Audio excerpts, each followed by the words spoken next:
नमस्कार मेरे प्यारे साथियों, स्वागत है आप सभी का हमारे इस YouTube चैनल जीटीएम क्लासेस में।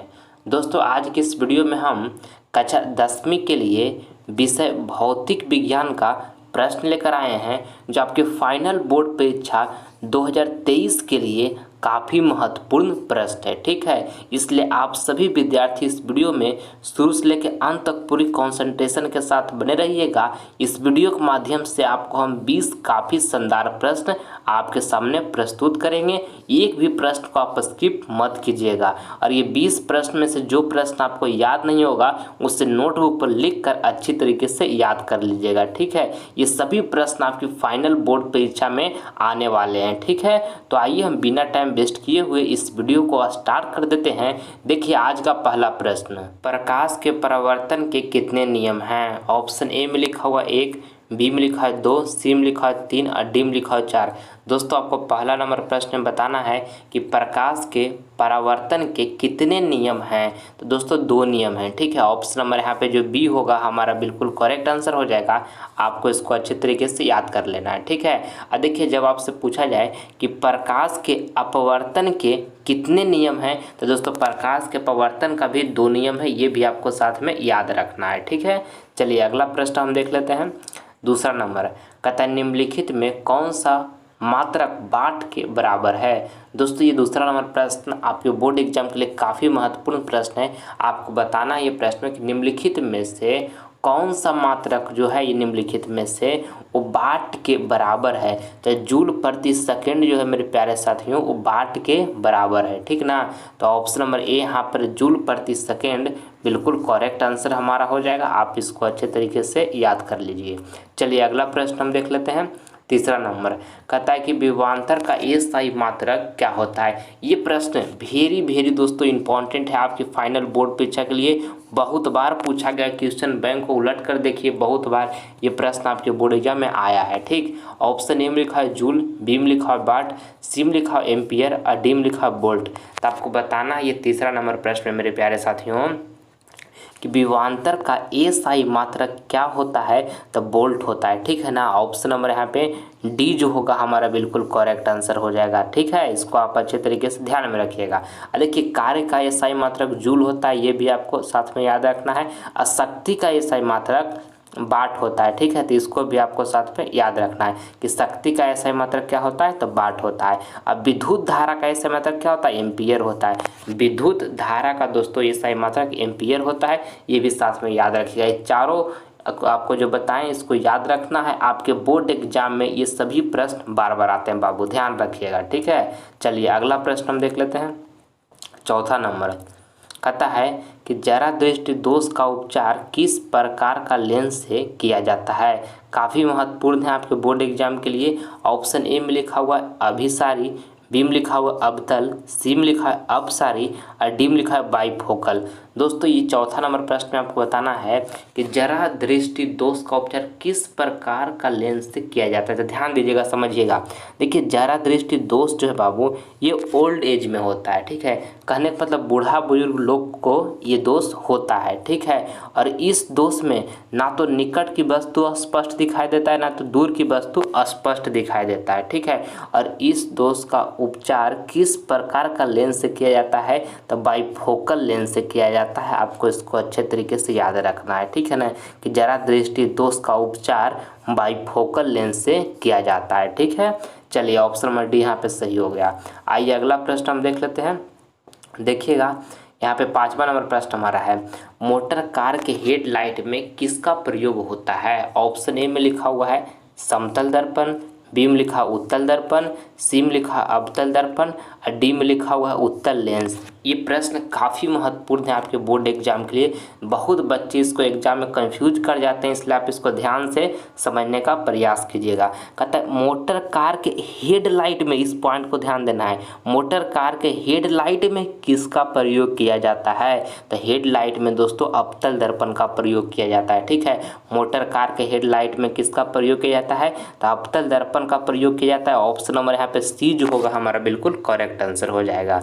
ठीक है बाबू, देखिए जब आपसे प्रश्न पूछे कि मोटर कार के चालक के सामने कौन सा दर्पण लगा हुआ रहता है, तब उसका आंसर उत्तल दर्पण होगा। ठीक है, ध्यान रखिएगा कि मोटर कार के चालक के सामने कौन सा दर्पण लगा हुआ रहता है, तो उत्तल दर्पण लगा हुआ रहता है। इसको भी आपको साथ में याद रखना है, एग्जाम में कभी कंफ्यूज मत करना है बाबू। ठीक है, चलिए अगला प्रश्न हम देखते हैं।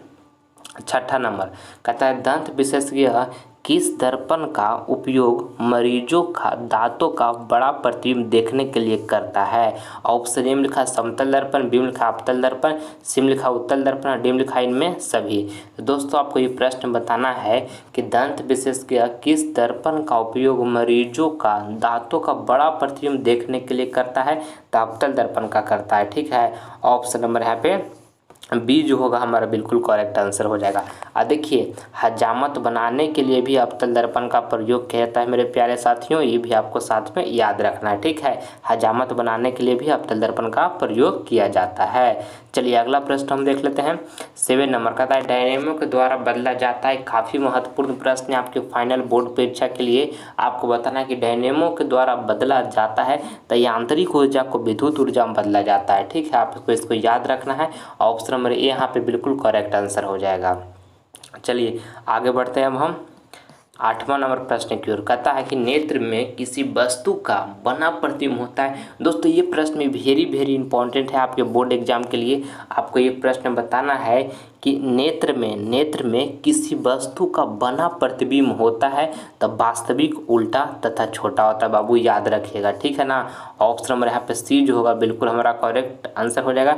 नेत्र में किसी वस्तु का बना प्रतिबिंब होता है तब वास्तविक होता है उल्टा तथा छोटा। ऑप्शन नंबर सी बिल्कुल करेक्ट हो गया। चलिए अगला प्रश्न हम देख लेते हैं।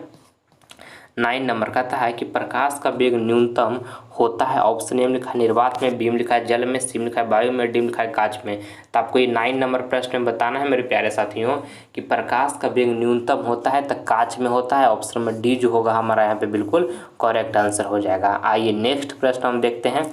10 नंबर दोस्तों ये 20 ऑब्जेक्टिव क्वेश्चन को आप पूरी अच्छी तरीके से देखिए, एक भी प्रश्न को स्किप मत कीजिएगा। 20 में से जो भी प्रश्न आपको याद नहीं उसे नोटबुक पर लिख कर याद कीजिए। ठीक है, अगर जो आपका सपना है मुझे 480 प्लस मार्क्स बोर्ड एग्जाम में प्राप्त करना है तो जो प्रश्न आपको याद नहीं उसे लिखिए और उसे बार बार याद कीजिए, तो ये सपना आपका पूरा जरूर होगा। बिना मेहनत का बाबू इस दुनिया में कुछ भी नहीं मिलता है, तो मेहनत कीजिएगा तो आप जो टारगेट निश्चित किए हैं कि मुझे 480 प्लस मार्क्स लाना है ये आपको जरूर मिलेगा। ठीक है, बशर्ते मन से मेहनत कीजिए। ठीक, चलिए देखिएगा 10 नंबर प्रश्न कहता है कि इनमें से कौन दर्पण का सूत्र है। आपको बताना है कि इनमें से कौन जो है दर्पण का सूत्र है। तो 1/v प्लस में 1/u इक्वल टू में 1/f, ये दोस्तों हमारा दर्पण का सूत्र है। ऑप्शन नंबर ए यहाँ पे बिल्कुल करेक्ट आंसर हो गया। आप इसको याद कर लीजिएगा अच्छे तरीके से। ठीक है, और जब आपसे पूछेगा ना कि लेंस का सूत्र क्या होता है तो देखिए लेंस का सूत्र आपको यहाँ पे हम बता देते हैं। लेंस का सूत्र क्या होता है कि 1/v, ठीक है, 1/v minus 1/u equal to में क्या होता है 1/f होता है। ठीक है, इसको आपको ध्यान में रखना है। इसको ये जो हमारा होता है बाबू लेंस का सूत्र होता है 1/v minus 1/u equal to में 1/f। और दर्पण का सूत्र हम अभी आपको क्या बताएं 1/v प्लस में 1/u इक्वल टू में 1/f होता है। केवल यहाँ पर देखिए प्लस होता है दर्पण का सूत्र में, और जब लेंस का सूत्र पूछा जाता है तो यहाँ पे माइनस हो जाता है। ठीक है, तो ध्यान में रखना है। ये हमारा क्या हो गया लेंस का सूत्र, ये हमारा हो गया। ठीक, चलिए आगे बढ़ते हैं। अब हम लेंस का सूत्र हमारा ये हो गया और ये जो हो गया हमारा दर्पण का सूत्र हो गया। अगला प्रश्न यहाँ पे देखिए 11 नंबर कहता है कि पृथ्वी पर ऊर्जा का मुख्य स्रोत है। ऑप्शन ए में लिखा है कोयला, बी में लिखा है सूर्य, सी में लिखा पानी या डी में लिखा लकड़ी। तो आपको बताना है दोस्तों कि पृथ्वी पर ऊर्जा का मुख्य स्रोत है तो सूर्य है। ठीक है ना, ऑप्शन नंबर यहाँ पे बी जो होगा बिल्कुल करेक्ट आंसर हो जाएगा। आपको इसको अच्छी तरीके से याद कर लेना है। चलिए अगला प्रश्न हम देख लेते हैं 12 नंबर का। तो निर्वात में प्रकाश की चाल क्या होती है। तो 3×10⁸ मीटर पर सेकेंड होता है। ऑप्शन नंबर यहाँ पे ए जो होगा हमारा बिल्कुल सही उत्तर हो जाएगा। ठीक है, चलिए अगला प्रश्न हम देख लेते हैं। 13 नंबर कहता है कार्य करने की क्षमता को कहते हैं। तो दोस्तों कार्य करने की क्षमता को हम ऊर्जा कहते हैं। ठीक है, कार्य करने की क्षमता को ऊर्जा कहते हैं। ऑप्शन नंबर यहाँ पे जो सी होगा हमारा बिल्कुल सही आंसर हो जाएगा। आप इसको याद कर लें अच्छे से।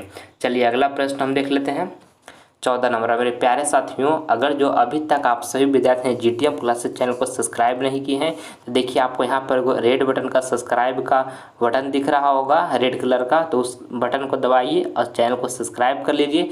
हम सब मिलकर 2023 बोर्ड एग्जाम का काफ़ी शानदार तैयारी करेंगे, इसलिए आप सभी विद्यार्थी जीटीएम क्लासेस परिवार से जुड़िए। हम सब एक परिवार हैं बाबू, और मिलकर 2023 बोर्ड एग्जाम को अच्छे तरीके से हमको इसमें नंबर लाकर अपनी माता पिता की आंखों में खुशी के आंसू बहाना है जिस दिन रिजल्ट आएगा उस दिन, ठीक है। इसलिए आप सभी विद्यार्थी मन से पढ़िएगा। आपका जो सपना है 480 प्लस मार्क्स लाने का वो जरूर पूरा होगा, बशर्ते आपको समय को यूज अच्छे तरीके से करना है। कहीं भी समय को बर्बाद नहीं करना, 1 मिनट भी बाबू कहीं भी समय को बर्बाद नहीं कीजिए। माता पिता बहुत उम्मीद से पाल पोस कर आपको बड़ा किए हैं कि हमारा बेटा या बेटी बड़ा होकर हमारा गाँव समाज में नाम रोशन करेगा, ठीक है।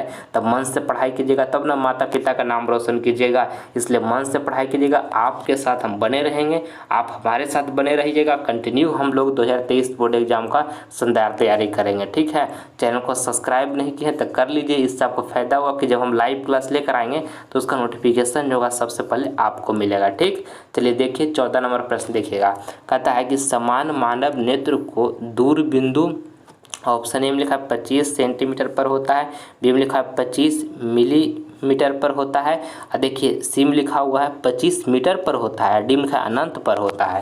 तो आपको बताना है कि समान नेत्र मानव, यहाँ पर पहले समान लिखा हुआ है, समान मानव नेत्र को दूर बिंदु तो अनंत पर होता है बाबू, ठीक है। ऑप्शन नंबर यहाँ पे डी जो होगा बिल्कुल हमारा करेक्ट आंसर हो जाएगा, ठीक है।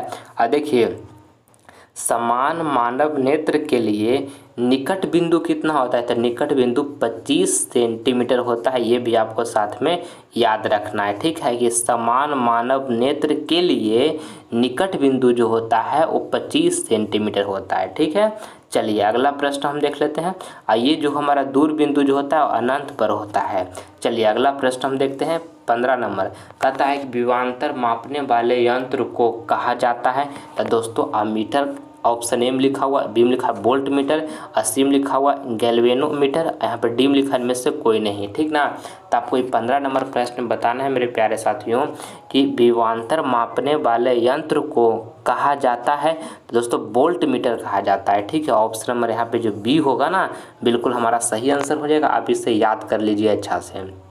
चलिए अगला प्रश्न हम देखते हैं 16 नंबर का था, विद्युत हीटर की कुंडली में किसका प्रयोग किया जाता है। ऑप्शन ए में लिखा हुआ नाइक्रोम, बी में लिखा है टंगस्टन, सी में लिखा है तांबा, और डी में लिखा है जस्ता। तो आपको बताना है मेरे प्यारे साथियों प्रश्न में कि विद्युत हीटर की कुंडली में किसका प्रयोग किया जाता है, तो दोस्तों नाइक्रोम का प्रयोग किया जाता है, ठीक है ना। ऑप्शन नंबर यहाँ पे ए जो होगा हमारा बिल्कुल करेक्ट आंसर हो जाएगा। आप इसको अच्छे तरीके से याद रखें, ठीक है। देखिए अगर जो आपसे प्रश्न पूछा जाए कि विद्युत बल्ब का जो फिलामेंट होता है वो किस चीज़ का बना होता है, तो टंगस्टन का बना होता है बाबू। ये भी साथ में आपको याद रखना है। जो पीला वाला बल्ब होता है ना उसका फिलामेंट टंगस्टन का बना होता है, ठीक है। यानी कि विद्युत बल्ब का जो फिलामेंट होता है वो टंगस्टन का बना हुआ होता है।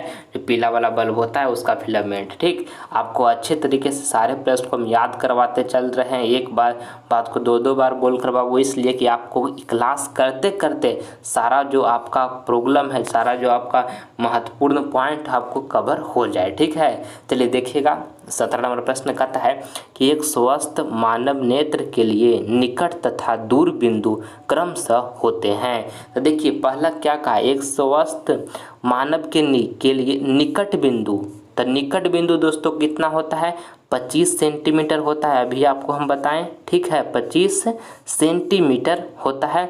तथा दूर बिंदु क्रमशः होते हैं, और दूर बिंदु कितना होता है अनंत होता है। तो कौन ऑप्शन में दिया है, देखिए ऑप्शन डी में यहाँ पे दिया हो 25 सेंटीमीटर एवं अनंत, यानी कि ऑप्शन में डी यहाँ पे हमारा करेक्ट आंसर हो जाएगा। प्रश्न था कि एक स्वस्थ मानव नेत्र के लिए निकट तथा दूर बिंदु क्रमशः होते हैं, तो 25 सेंटीमीटर हमारा हो गया मानव नेत्र का निकट बिंदु, और दूर बिंदु कितना हो गया अनंत हो गया, ठीक है। तो ऑप्शन नंबर यहाँ पे डी जो होगा बिल्कुल हमारा सही हो गया बाबू, ठीक। चलिए अगला प्रश्न हम देख लेते हैं 18 नंबर प्रश्न जो है आपके बोर्ड एग्जाम के लिए काफ़ी महत्वपूर्ण प्रश्न है, ध्यान से इसको देखिएगा। कहता है कि विद्युत परिपथ में विद्युत फ्यूज जोड़ा जाता है? ऑप्शन ए में लिखा है अर्थ तार में, बी में लिखा है उदासीन तार में, सी में लिखा है विद्युतमय तार में और डी में लिखा है ठंडा तार में। दोस्तों काफ़ी महत्वपूर्ण है, आपको बताना है कि विद्युत परिपथ में विद्युत फ्यूज जोड़ा जाता है तो विद्युतमय तार में जोड़ा जाता है। ठीक है, ऑप्शन नंबर यहाँ पे सी जो होगा ना बिल्कुल हमारा सही आंसर हो जाएगा। चलिए अगला प्रश्न हम देख लेते हैं। 19 नंबर कहता है कि प्रकाश के किरणों के समूह को कहते हैं तो किरण पुंज कहते हैं। बाबू इसको आपको अच्छे तरीके से याद रखना है। ऑप्शन नंबर बी यहाँ पे बिल्कुल सही आंसर हो गया। चलिए अगला प्रश्न हम देखते हैं। 20 नंबर कहता है कि किसी माध्यम के अपवर्तनांक का मान होता है तो साइन आई बटे में साइन आर होता है। ठीक है, ऑप्शन नंबर यहाँ पे ये जो होगा बिल्कुल हमारा करेक्ट आंसर हो जाएगा।